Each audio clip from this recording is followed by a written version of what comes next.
12వ అధ్యాయం నుండి 11వ శ్లోకము. ఈ శ్లోకాన్ని కూడా 4 చరణాలుగా విభజించి ఒక్కొక్క చరణం 3 సార్లు చెప్పుకుందాము. అతైతదప్యసక్తోసి అతైతదప్యసక్తోసి అతైతదప్యసక్తోసి. రెండవ చరణం. కర్తుం మద్యోగమాశ్రితః కర్తుం మద్యోగమాశ్రితః కర్తుం మద్యోగమాశ్రితః. మూడవ చరణం. సర్వకర్మఫలత్యాగం తత కురు సర్వకర్మఫలత్యాగం తత సర్వకర్మఫలత్యాగం తత. నాలుగవ చరణం.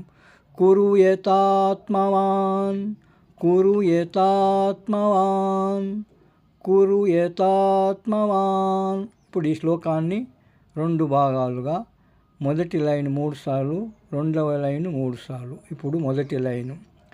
అతైతదప్యసక్తోసి కర్తుం మద్యోగమాశ్రితః అతైతదప్యసక్తోసి కర్తుం మద్యోగమాశ్రితః అతైతదప్యసక్తోసి కర్తుం మద్యోగమాశ్రితః. ఇప్పుడు రెండవ లైన్ 3 సార్లు. సర్వకర్మఫలత్యాగం తత కురు యతాత్మవాన్ సర్వకర్మఫలత్యాగం తత కురు యతాత్మవాన్ సర్వకర్మఫలత్యాగం తత కురు యతాత్మవాన్. ఇప్పుడు పూర్తి శ్లోకము 3 సార్లు.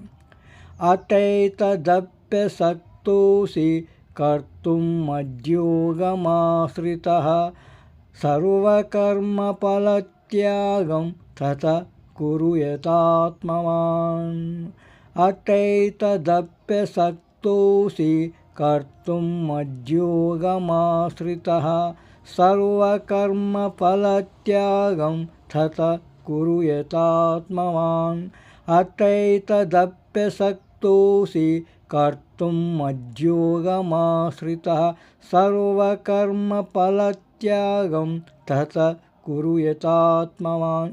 ఈ విధంగా ప్రతి శ్లోకాన్ని 3 సార్లు నేను చెప్పినట్లు అని శ్లోకాన్ని చూసుకుంటూ అంటుంటే శ్లోకం తొందరగా నేర్చుకోవడానికి అవకాశం ఉంటుంది. హరి ఓం.